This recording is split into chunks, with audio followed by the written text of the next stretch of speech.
Ahoy, Nakama, and welcome aboard, or walk the plank. We're your co-captains, Adam and Ed, and this is the Void Sentry podcast. Your weekly deep dive into One Piece lore, lost treasures, and the wildest fan theories from the Grand Line to the Void Sentry. From ancient secrets to Yonko chaos and fresh chapter breakdowns, if you're chasing Laugh Tale, you're in the right crew. Yarg! Hit subscribe and let's set sail. Welcome back to the Void Sentry podcast. I just want to let all of our listeners know that we are working very hard to standardize our content and to bring you more content. Thank you for sticking with us as we grow. We are actually working on more shorts content, so if you haven't seen, please check out our YouTube shorts and our TikTok and Instagram to get some bite-sized content from us, and we're working on a regular posting schedule. Thank you so much for sticking with us. This is going to be episode 35. We are on break this week, and with the reintroduction of rocks, we figured it was perfect for us to go over the God Valley incident. So this whole episode is going to be dedicated to discussing the God Valley incident, what we know, what we don't know, and what we speculate on, what we may or may not know. So first things first, what do we know? We know that around chapter 957 and 958, God Valley was first mentioned by Sengoku. He was telling the other Marines about an island that was wiped off the map. This was also the first time that we got a name drop from rocks. And the history of the island has been completely hidden from everybody in the entire world, except for a few key members that still know about what happened at God Valley. We know that prior, the island was autonomous. They had their own government. They had their own way of doing things, their own history.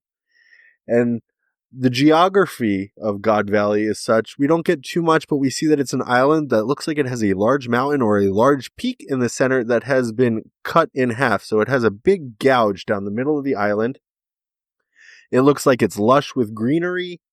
And yeah, it's pretty mysterious because we don't really get to see the island itself anymore. But from what we understand, it is also rich in natural resources.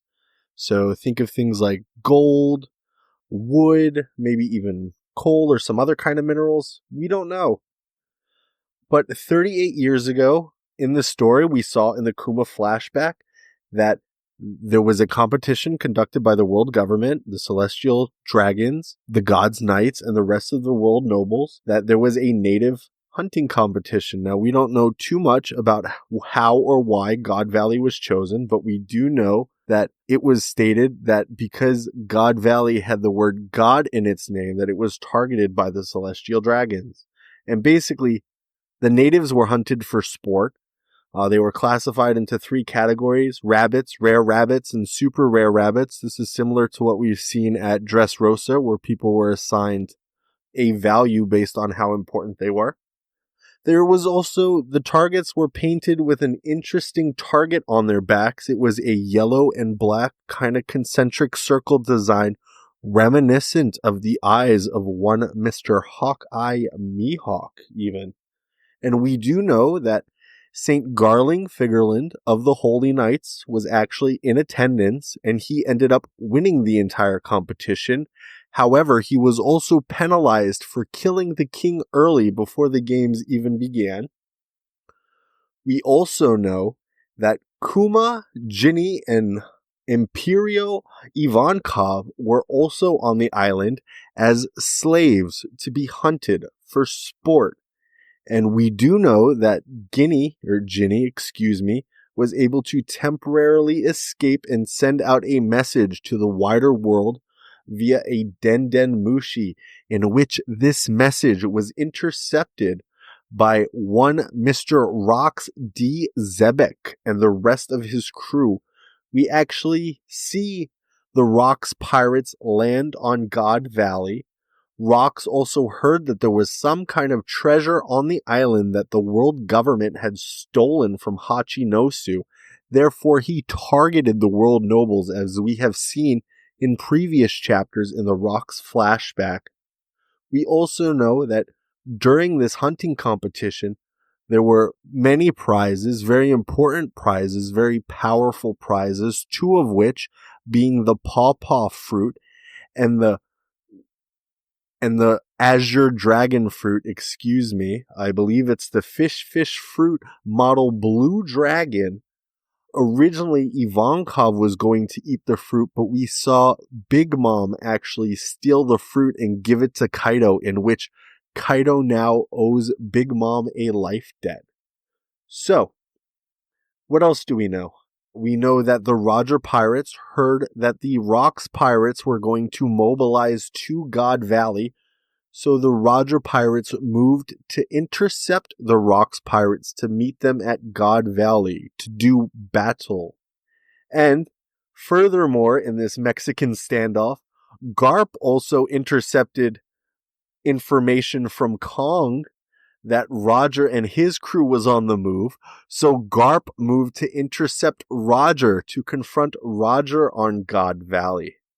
However, in this gigantic scramble to meet everybody on God Valley, Garp, Roger, and the Gods Knights ended up teaming up to defeat Gol D Xebec on the island to save the world nobles. It specifically stated that Roger himself protected the world nobles. We've known about this for years now. We have yet to see any kind of depiction of the final battle. We do know that Rox was defeated at God Valley. We do not know if Rox was to die on God Valley. However, we do know that he was mortally wounded and his crew would shortly disband. Afterwards, we do know that Kuma, Ginny, and Ivankov were to escape. Kuma at that time would also eat his paw fruit, and in doing so, it allowed him to save over 500 slaves that were also present on the island. Garp, after teaming up with Roger, was also labeled the hero of the Marines and offered a promotion to Admiral, which we know he has turned down countless times. As stated before, this is also the main event that would lead to the Rocks crew disbanding. Roger's involvement in the event was also covered up, and upon sailing away, we see the Roger crew open a treasure chest to find a small child inside, wearing pajamas with the with the sun, the moon, and the stars on them. And this child is one red hair Shanks. So I know that was a lot of recap. Ed, do you have anything to add or anything to state about the things we know about God Valley? No, I think you covered it all.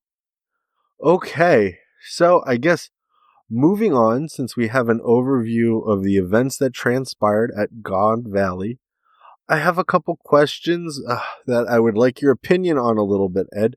So, this native hunting competition was kind of striking. The idea of a Hunger Games style game in One Piece is kind of shocking.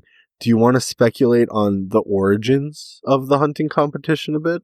Yeah, so I guess that the hunting competition happened every few years, and maybe potentially it could have been related to some sort of ritual. Like we've seen a lot of these pentagram iconography from the Gods Knights, maybe even Emu. If we count Emu taking over Gunko, then yeah. So we've seen those types of honestly dark magic or demonic magic.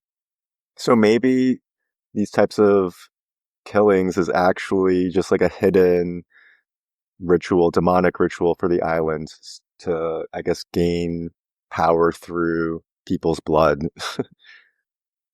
Yeah, I think if they were to do a ritual on the island that would involve some kind of demon magic, I think we know that there are people who believe blood magic exists in our world, so I think it could be similar. Like, these people are essentially sacrifices for some demonic ritual, and the thing they could gain from such a ritual would be like power, or we see immortality, and even agelessness, right? Like, not aging. Or maybe the demonic powers that Power Emu himself require some kind of contract which demand a sacrifice, right? And as we stated, we've seen kind of parallels with something like this before with the birdcage. And we know Doflamingo himself is like a spurned member of the Celestial Dragons. So there are some kind of parallels there, right? Yeah, I honestly don't really remember the what went on with the birdcage other than the fact that it was like shrinking and he was trying to, I guess, trap people and squeeze them. But I don't remember how it was really a ritual, to be honest. I mean, I guess it's not a ritual essentially, but it does involve people sacrificing one another for themselves, right? It's just senseless killing for the point of killing. However, we do actually see sacrifices again in One Piece. Enel, actually, on Skypiea, eliminated basically anybody he didn't like with like a survival game where he would like let you do escape and then they would eventually like hunt you down. So I think that's definitely a parallel there, especially because Skype is an ancient place and Enel considers himself a god, right? So I think there are definite parallels there.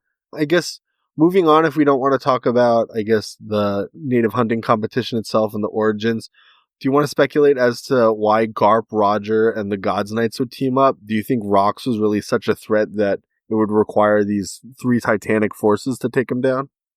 Yeah, so I think that, like, basically there must have been something going on where Rox was trying to do something really horrific. We know that Roger, he's like Luffy, so he cares about people being free. He doesn't want people to be like slaves, obviously, but also he just wants people to be able to live the life that they want and have a dream and fulfill their dreams. And maybe whatever Rox was trying to do would actually take that away from people. So I think that, yeah, because of that, and probably because he was very powerful, like he did the Davy back fights, so he had a really powerful crew as well. I think just between Rox and his powerful crew, they just needed a lot of manpower to take them on. So yeah, I think that that's probably the reason, is that any one of those groups wouldn't be able to defend against the Rox pirate without help from the other, basically. I guess that makes sense. So, or do you think that Rox is stronger than Roger? I guess at this point in time, is that what you're getting at? I don't necessarily know if Rox was stronger than Roger necessarily. It's just more that he had very powerful crewmates on the Rox crew. So yeah, I think it's more so that I would say that he definitely, at the very least, rivaled Roger in power. If I had to, if I had to be pressed for a guess, I would say Rox was probably stronger at this point. We know that Rox was like in his like 40s, I think, maybe 50s, but like he's basically prime age in the One Piece world, whereas Roger was still kind of a younger at this point. Like this wasn't the Roger era yet of the One Piece world. So he was younger. Like I would say he was probably maybe in his, I don't know. I don't know exactly his age. We didn't look that up before this, but yeah, he was probably younger, not quite in his prime compared to Rox. So I would say that Rox was probably stronger than Roger. But yeah, to add on to that, just the fact that Rox has such a powerful crew, I think that that's the big part of it. Do you think there was some kind of weapon or some kind of power up on God Valley that really would have made taking Rox over the edge and really made him kind of unstoppable in his conquest to rule the world? Is that why they teamed up? Yeah, I mean, I guess I don't really know necessarily why Rox was there. Like we know that he intercepted Ginny's note, so maybe he was there he was already on his way there before the note, to get some sort of weapon or some sort of power up. Maybe a devil fruit. Maybe that's what he was going for because he knew that the rewards for this hunting competition included devil fruit. So maybe that was his reasoning to go there. And we know that Blackbeard, he had like a dream devil fruit, which was the darkness fruit. Maybe Rox had his own dream devil fruit. Maybe the darkness fruit was there, or maybe it was a different one that Rox was eyeing. So even a powerful devil fruit might have been enough reason for him to go there. Do you think Rox himself could have been a slave or a holder of the Buccaneer blood or one of these other scorned races that would have caused him to like really target the world government with malice? Well, I don't know about Buccaneer because they seem pretty peaceful and they're more like defense oriented, but we've only really seen two Buccaneer pirates, which is Kuma and Kuma's dad. Like that we know for sure are Buccaneers, I should say. So we don't really have a big sample size. But like his size, like I could totally see him potentially being a Buccaneer just because he's a bigger guy. Like he's taller than like an average human. So there's potential there, but I would lean against it because I don't know. They were slaves. I don't know if he was necessarily a slave either. I don't really get that type of vibe from him. But yeah, I mean, your guess is as good as mine right now. Sure. There's also a possibility outside of the devil fruit that we know he's a swordsman, and if there's all these nice prizes up for grabs, perhaps there's like a Saijo O Wazamono grade sword up for grabs that he really wants to get his hands on. That would really like level him up and really turn the whole thing Oh, that's a good upside down. point. Yeah, I didn't think about that, but that makes a lot of sense. Also, do we want to speculate? Because we know, Sengoku told us that Garp and Roger teamed up, but we know that after viewing the Kuma's flashback, we know that the Gods Knights ordered the Marines to stay away from the battlefield and that the Gods Knights themselves would handle it. So the Gods Knights were also instrumental in protecting the world nobles from rocks and essentially teaming up with Roger and Garp. Do you want to speculate on that a little bit? Like we know Figerland was there. Was he still the commander of the Gods Knights at that time? Certainly some of his his comrades were there. I would say he probably Fickerlin probably was the commander at this point, just because we know that he was probably like the strongest God's Knight at the time. I think that they like mentioned that in the flashback. But yeah, so we know that Figuerlin also ordered the sorry, he also ordered the Marines to retreat. So there, for some reason, they didn't want it to be general knowledge what was going on. So maybe for instance, like a Gorosei might have been there and transformed, and they didn't want like just normal Marines to see that. But yeah, it's kind of interesting. Why do you think that Figuerlin might have ordered the Marines to retreat?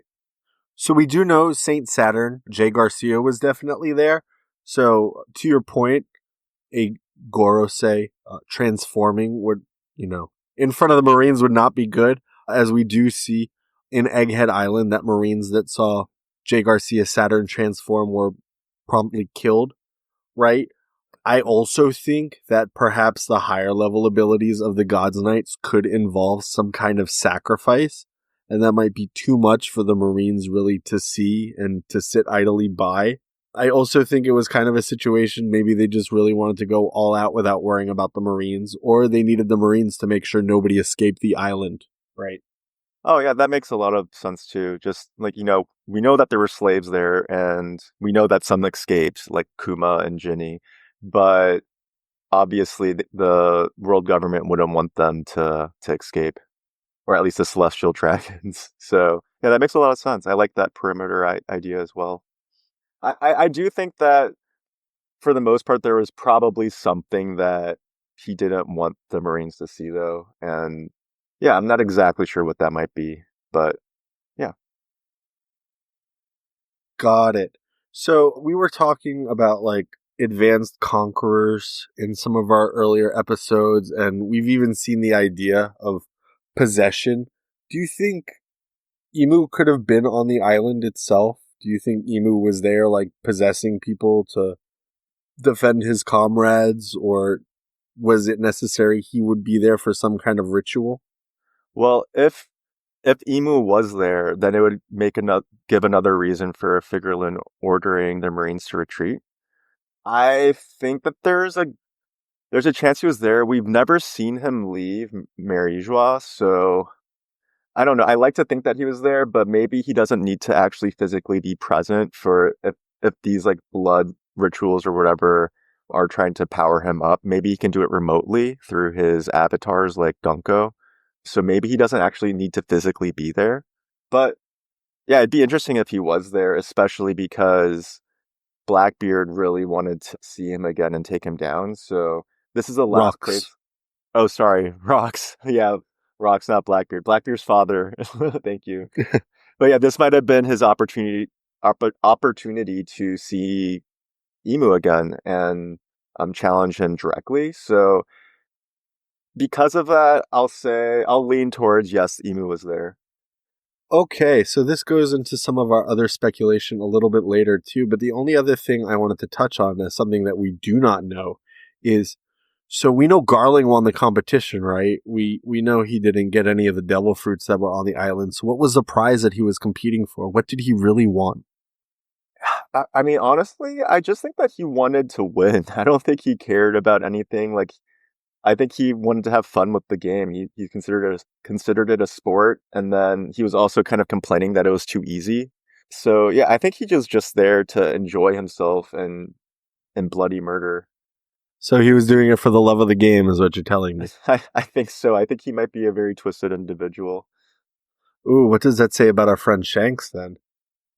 He's got strong blood. Oh, well, that's up for debate, as we'll see a little bit later. But all right, so I guess moving forward, we'll get into some speculation and some theories. So I think God Valley, given its name, perhaps pre Void Sentry, was owned by the world governments in some way, shape, or form. We know the world government itself has some kind of affiliation with dragons, the celestial dragons and their marks. Perhaps this was some kind of base where they researched dragons, they birthed dragons, they housed dragons at some time. What do you think? We know that the main antagonist in the one shot of Monsters with Ryuma that is also canon to One Piece, the main enemy was a dragon itself. So I think it would be really cool if an antagonist from time immemorial that was also an affiliate of the world government would have been dragons in some way, right? Yeah, and in that one shot with Ryuma, the dragon that he fought was more of a Western dragon, so like kind of like a traditional like Merlin or I think like Lord of the Rings, like that type of dragon. Whereas the dragons we've mostly seen so far are kind of like the Wano dragons, like Kaido and Momonosuke. So we know that those types of dragons are probably more in Wano, but perhaps the Western dragons are might have been from God Valley. Do you Um, know we have seen a Western dragon in the story before? can you remind me where? Punk Hazard, Caesar Clown was experimenting with dragons. Oh, that's true. Yeah, he's the one who actually made Momo into a dragon. That makes sense. So yeah, like I guess we've seen both kinds in one place then. We have, and if you remember correctly, Punk Hazard was also a world government base, so they That's have to true. have some kind of affiliation with dragons in some way, shape, or form. But I guess going forward, do you also think it's possible that God Valley was the location of an ancient battle? We have that mountain that has a huge rift split down the middle, like a giant sword strike, or maybe even the aftermath of the usage of an ancient weapon. What do you think? Yeah, so I believe that it's most likely there was a battle there during the Void Century. Like maybe God's Valley 1.0 happened before the more recent God's Valley incident, and there was a giant battle. Like that mountain just looks like it was cut by a sword, like although it's a very wide width of cut, so like it's a very wide valley now. I guess maybe it wasn't called God's Valley before because there wasn't a valley. So maybe during the Void Century era, it had a different name. Maybe it was like God Mountain or something instead of God Valley. But yeah, so I think that it makes the most sense that there was a big fight that happened during the Joy Boy era, most likely. And yeah, I do think that an ancient weapon does have the potential to destroy the mountain like that, but it's just too clean of a cut where I think it was just like one single like swish of a blade or something. And like if it was like the same thing that happened to Lulusia that we saw, that was like a bunch of different beams coming directly down from the sky. So it doesn't match that pattern, although we don't know for sure if that was an ancient weapon or not. It's not like that at the very least. We can rule that one out. All right, so let me hit you with something. A couple things, actually. So the mountain looks like it was split. The targets have a connection to Hawkeye Mihawk. Do you think Mihawk was at God Valley and could have split the mountain? We've seen him do similar feats. I think Mihawk was. Probably too young. Like he's around Shanks's age, right? So if he saw it, he was probably like a toddler. I don't know exactly how old he is, but he's around Shanks's age. To my knowledge, maybe he's old and we don't know about that. But in terms of like looks and in terms of them like sparring and being like sparring partners, I feel like they're probably around the same age. Got it. Noted. Understood. Do you think this could be the place where the ancient kingdom was defeated, where the final battle took place, if you will? Yeah, I think that that's definitely a possibility. Yeah. Got it. Very interesting. Okay, I guess moving forward, if we're talking about ancient battles and ancient characters, person that we've touched on that's really integral to the series is Emu himself. So, like I asked you before, do you think Emu was on the island? I know you said you were confident before, but are you still feeling confident? I'm not confident, but let's just say that he was. So like let's just kind of like pretend that he was on the island and just theoretically like what different things would make sense for him to have been on the island. Got it. Okay, so let's start with some of this stuff then. So, if Emu was on the island, or excuse me, if Emu wasn't on the island, then it makes no sense that the God's Knights would be in attendance to protect the Celestial Dragons. Like, we'll get to that later, but doesn't make sense to me why the God's Knights would be there other than Emu himself was in attendance. Maybe Emu was the one who was to judge the competition and give out the final prizes, right? You know, you get the medal from the Supreme King, like, that's better than the prize itself, right? True. Emu is really the only person that the government really needs to protect and really cares about because, like I stated before, the celestial dragons don't really create a lot of value, so who cares, right? Moving forward, so I think Emu was also in attendance because Emu is the reason why this whole ritual is taking place, right? I believe all the Elder Stars could have been in attendance, which makes sense because we've seen the occult symbols that they use for some of their demon magic, and it's a pentacle, you know, the 5 Elder Stars, the 5 points of the star, right? The I one who like that a receives lot. the one who receives the power would be in the middle, right? I think we've also seen recently that they're talking about another purge, right? We've seen that Figureland himself was just promoted and they're looking to purge another island. So maybe they have to do this ritual to maintain their immortality as well. Yeah, Like maybe. we know Figureland himself, I mean, ideally he's not immortal yet because he just got promoted to Gorose, but we've also seen that the Holy Knights themselves have some form of immortality. At least Gunko does. Yeah, she's really the only one we've only really seen two holy knights like from a long time ago and present day, and one aged and one didn't. So which one is the like norm and which one is the exception?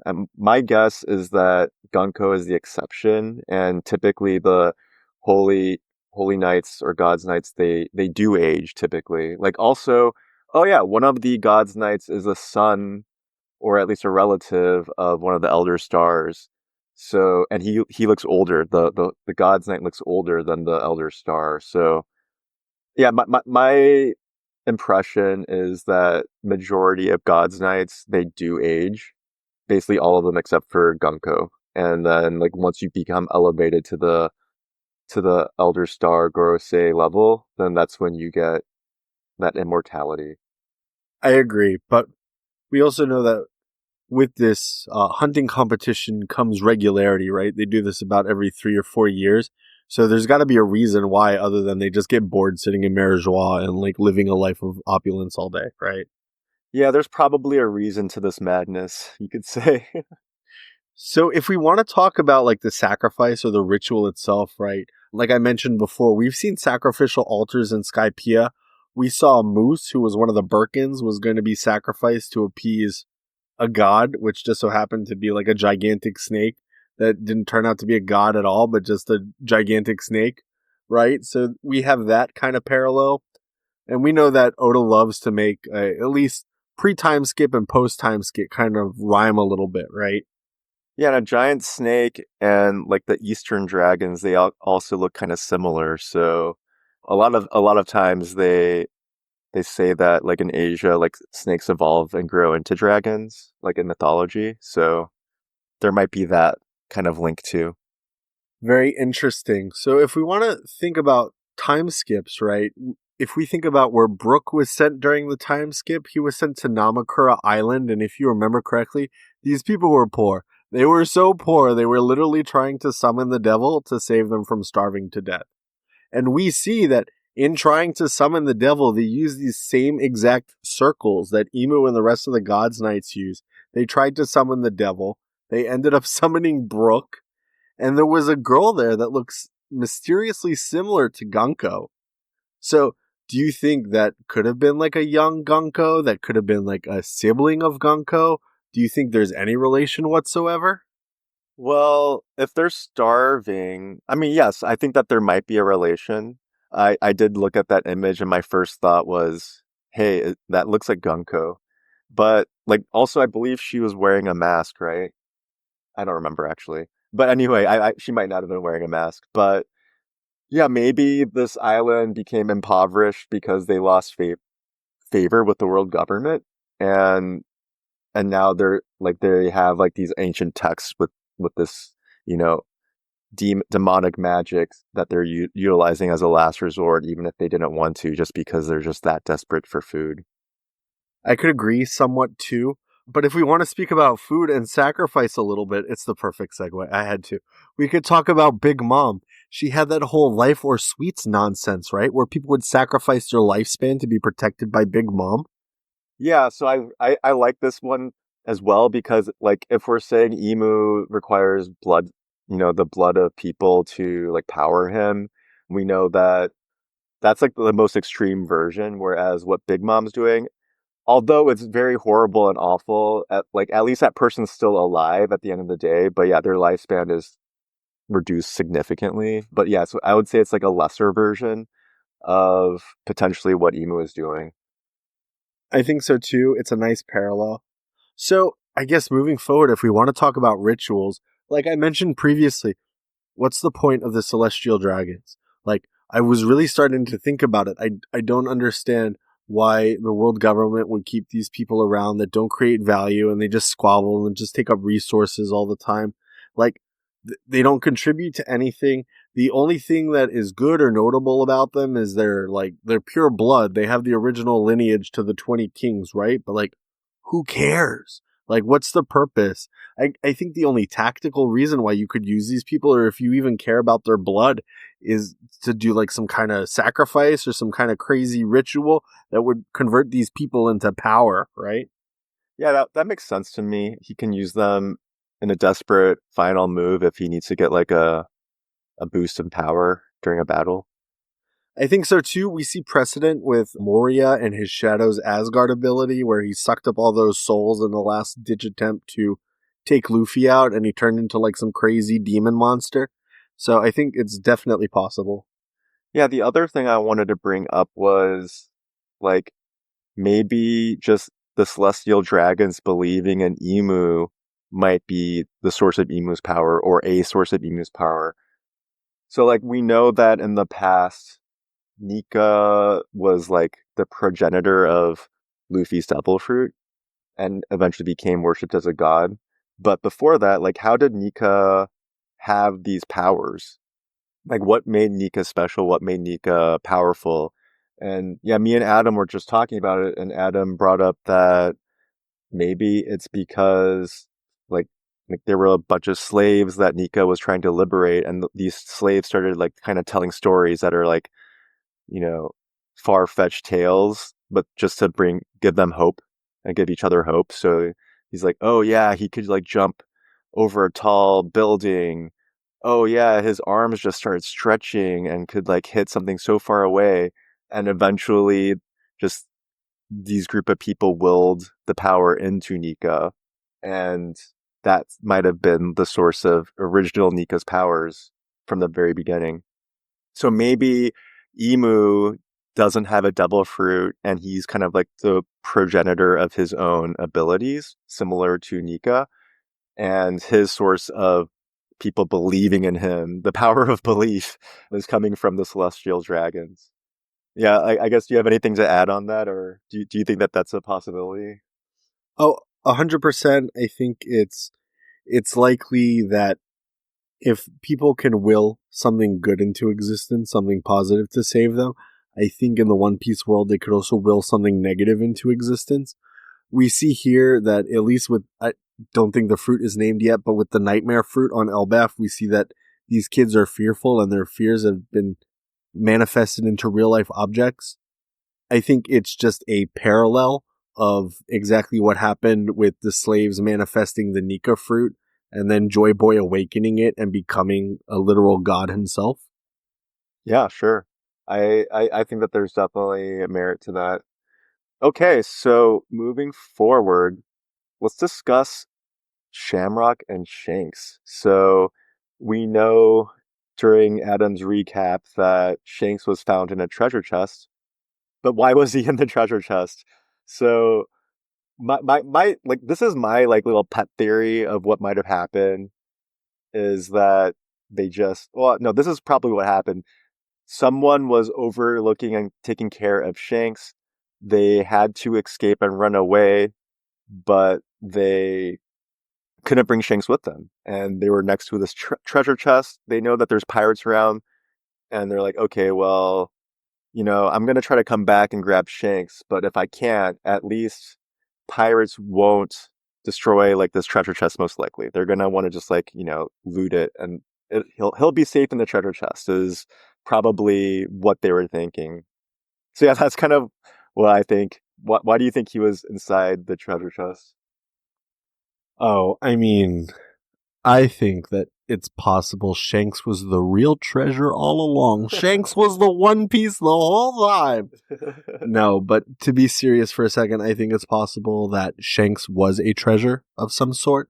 We've heard Scopper Gaban literally refer to him as the child of prophecy. And I touched on his PJs for a reason, right? The moon, the sun, and the stars play a huge part in One Piece. And who we are believed to be his father, St. Garling Figurland, he matches the moon motif with his hair, and Shanks is literally the mentor to the one who will become the sun in the story. His proverbial son, if you will, right? So it's very interesting. Are we sure that, we've heard that Shanks is Garling's son and he is Shamrock's twin, but do we know if he's Garling's son naturally? What I'm getting at is it possible he's a clone, or is it possible he's like a bioengineered organism that was made with Garling's DNA?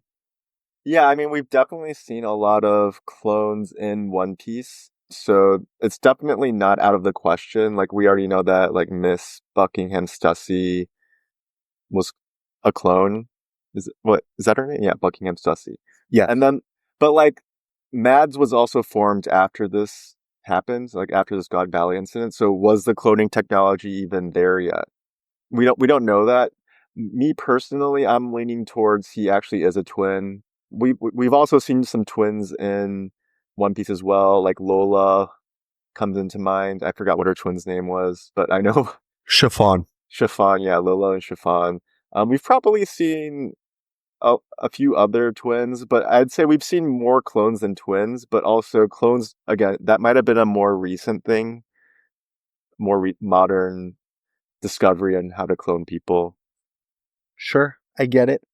So Shanks himself, do you think he's a D? Do you think he carries the will of the D? I think if you think about it, if Shanks was like the real prize, perhaps this was like a struggle by Roger and Rox to raise like the next generation, right? The literal child of prophecy could go either way. Either he's raised good or bad, a good D or a bad D, if you will. Nice. Yeah, I don't know if he was a D. I'm leaning towards not, just because we know that he's a celestial dragon, and that's who the D's are kind of facing against. Not saying that there can't be celestial dragons that don't agree with what's going on and, turn and leave the association. We've seen that happen numerous times. But yeah, just because of his background and his heritage, I don't think he was a D personally, but I guess nothing's impossible. So you're really not gonna like this then. So is Figurland a D? Like he literally has the D in his last name. Do you think he's in deep cover No, I don't think so. I think that if he was just being turned into a Gorosei, yeah, So like so it follow me takes it here. away. Yeah. So like we know Garp is like a vice admiral, right? But he's only a vice admiral so he can keep a watch on the world government, right? He's like a member of Sword, you know. But we know that Figureland uses a sword to execute the celestial dragons as an executioner. So what do you think? What do you think about that? I don't have no comments. All right. Thank you. So we know Shanks was at God Valley. Do we also think that Shamrock was at God Valley for some reason? I know you think with your pet theory that there was like some kind of wet nurse that was trying to juggle them at the time and left Shanks in a treasure chest, but Yeah, I so mean, that's my other part of the why Shanks was in the treasure chest theory is that like maybe both twins were there together and they had a caretaker and then fighting was happening and the caretaker for whatever reason could only take one of the two babies and that caretaker decided to hide Shanks inside of a treasure chest and then was able to carry Shamrock and then was probably looking to come back for Shanks and either couldn't for whatever reason or just didn't get there back on time before it was looted. So that's a hypothetical that I'm going to go with until we know exactly what happens, which, that God Valley chapter, it's imminent, man. I'm really pumped for it. so all I'm going to say is we also know that Law himself was hidden in a treasure chest to keep him safe, so there is precedent there. However, I think the moral of the story is, at least for God Valley, is don't bring your child to any kind of native slaughtering competitions or demonic ritual. Yeah. So, I guess moving on, we could talk about the world government and I guess a little bit more. And do you think the world government like experiments on people before it wipes them out? Like maybe this is the perfect opportunity to conduct kind of forbidden silence and kind of silence the test subjects, if you will, before they have the chance to speak out or to tell the world exactly what happened? Absolutely, they do. We know that Saturn experimented on Jenny, even though Jenny was even, I guess, having a child of a celestial dragon. Sa- Saint Saturn did not care and kept experimenting on her anyway. So I think, especially if Saint Saturn was there, I believe that there's a very good chance he would, take some home with him to experiment on for later. Get a get a doggy bag is what you're telling me. Yeah, And to go back. just for a confirmation, I'm sorry, but just for a confirmation, we do know that Saint Saturn himself was in attendance. We saw it in the flashback, so he was there. Gorosei confirmed on the island. Oh, beautiful. Yeah. So there's a good chance that he took some home at God Valley if he could. And if it, in previous events too, like this was not the first time that they had this competition. So another competitions, if Saint Saturn was there, good chance that he might have taken some people home with him to experiment on. And just for people to note, the whole reason why we focused in on J. Garcia Saturn, as you may or may not know, he is the elder star that is responsible for both science and defense. So if anybody's going to be experimenting on people, it's him, right? Yeah, and if Ooh. anybody would know how to clone at this point in time, like he would definitely be the person. Yeah, I mean, we can speculate that he's only been around for 800 years, ideally.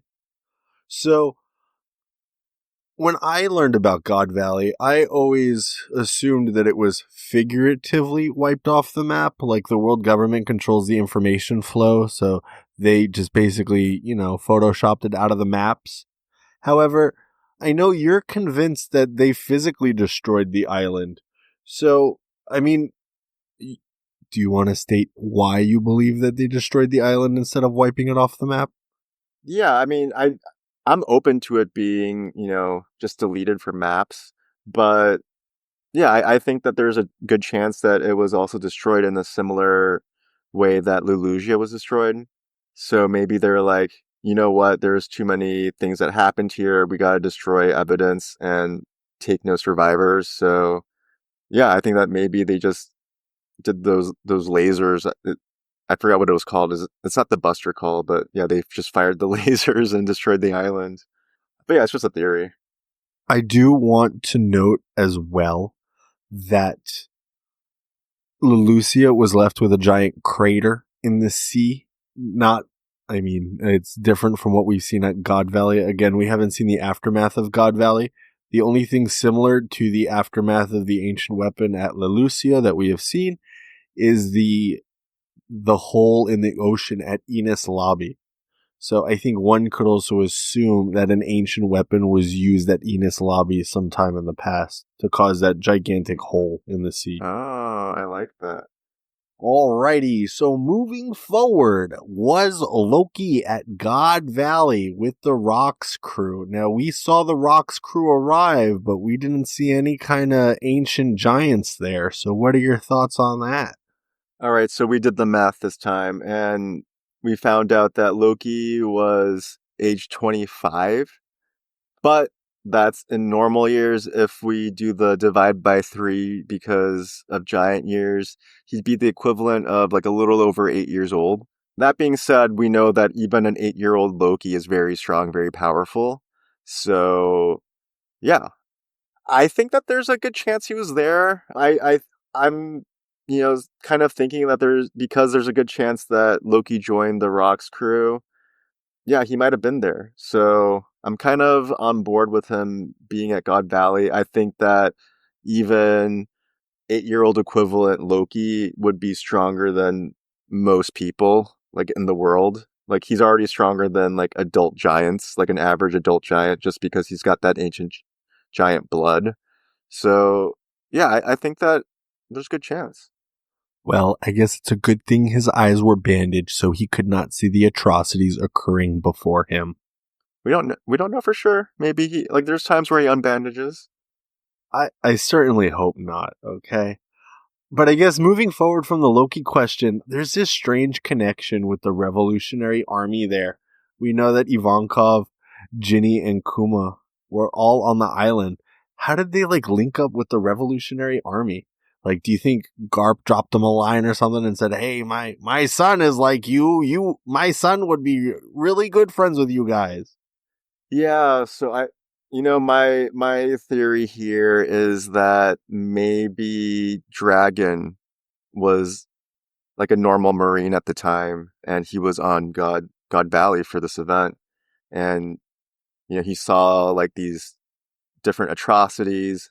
Maybe he even saw Ginny's letter before it got to Rocks, and he was horrified at what was happening. He sees these people getting killed for sport at different points. So yeah, maybe what he saw was just horrifying, and he's like, you know what? Like, I'm supposed to be the law. I'm supposed to be the good guy. I'm gonna help these kids escape. Yeah, I think it would make sense. I am also of the same mind as you. I believe that Rox was also on God Valley.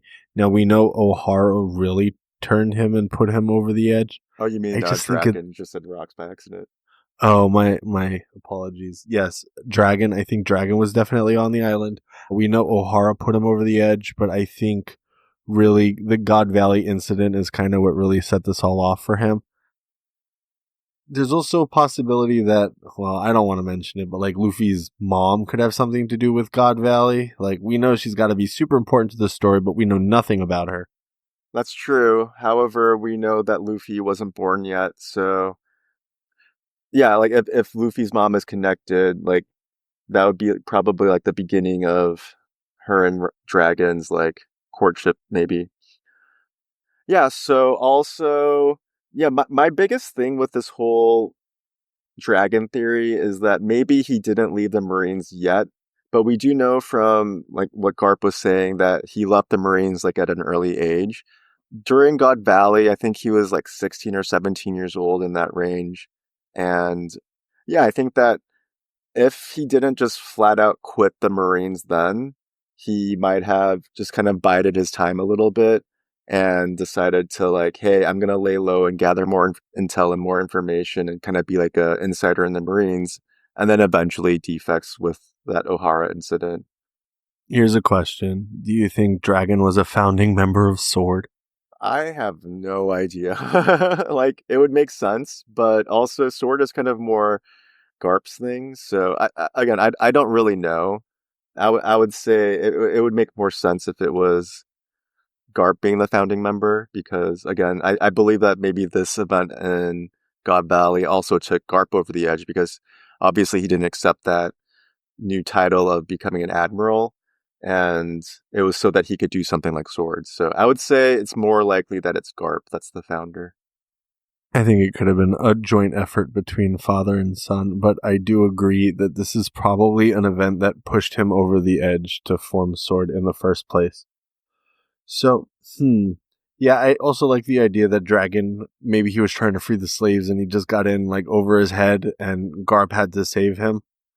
So I do like that thought too.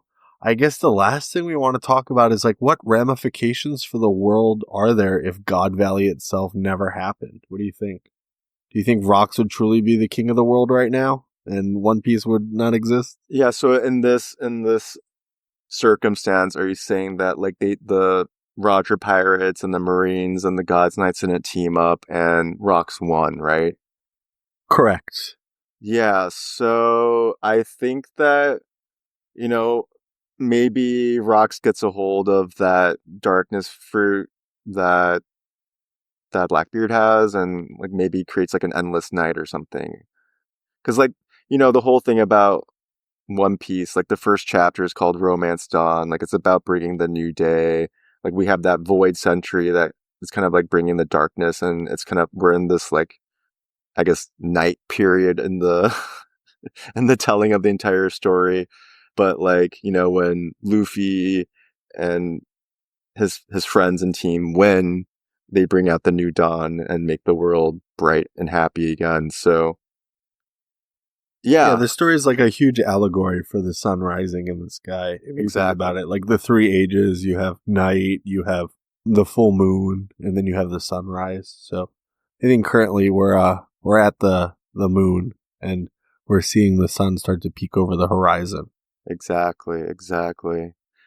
Yeah, so Rox just really cares about power, so I think that he might have even potentially made the world even more oppressive than the world government, because like he would just want to be the supreme ruler. Potentially he might just take place of Emu and just kind of take Emu's spot and just be the new Emu. Like that could be a potential as well. What are you thinking? I really don't see how much worse it could get than the world government. I mean, the world government has pretty much adopted slavery throughout the entire universe of One Piece. We see people are actively slaves, and then anybody who's not still has to pay tribute to the world government for their protection. Or else it turns out like Hachinosu, you have people like the Black Cat pirates that like take over islands and stuff. It's just no fun. Right. Yeah. And like we already kind of talked about like the chaotic will of the D versus like the more noble and peaceful will of the D. And Rox is definitely that chaotic will of the D. So maybe his ultimate dream is putting the world into chaos and anarchy. I just still like the idea that at least the progenitor of the chaotic D's, be it Davy Jones or somebody else, was flipped back then because he had like some kind of darkness in his heart that they took advantage of. And I know we were trying to talk about this earlier, but we couldn't find a way to put it in. But it's similar to Big Mom's Sweets or Life, right? The only way it could actually affect you is if you let it, right? If you believe in it, if you have that weakness in you. I think it's very similar to Conquerors, right? Like, Luffy's not affected by anybody's Conquerors, not because he has his own, but it's also because he's too strong willed. He believes in himself. He won't allow himself to be overtaken by anybody or anybody else's ideals, right? Yeah, definitely. And yeah, that theory of like Davy Jones being a flip D does kind of make sense. Another thing that could have potentially happened is even Rocks getting flipped during God Valley, and that's why he got even like a bigger buff from being flipped, and that's why they needed so many different groups to take him down, take him out. Very interesting. So, are you saying like the world government took whatever kind of like demon power and like forced it into rocks? Yeah, the same thing that they did with Dory and Bragi, and that way Emu's like, you know what, I'm just gonna control you, like you're mine now. Very interesting. So are you saying that Rox didn't die there? He was defeated, but he was taken by the world government as like some kind of prize or like the first pacifista or something? Oh, I don't know about that. I think that he probably did die. I think that it's just that it took a lot more effort to take him down because he might have gotten like a power boost from turning. I definitely agree that that's a possibility, but I guess we'll just have to find out. I'm excited. I really hope that we see God Valley in the next coming chapters of the Rox flashback. I'm really happy we did this overview and touched on basically a lot of things that we might have forgotten and speculated over a lot of things that we still want to know about and potential questions and directions for the series. Yeah, there's a lot that's going to happen, a lot to be revealed, and we'll see what we were right about. We certainly live in exciting times. Can't wait to see what happens.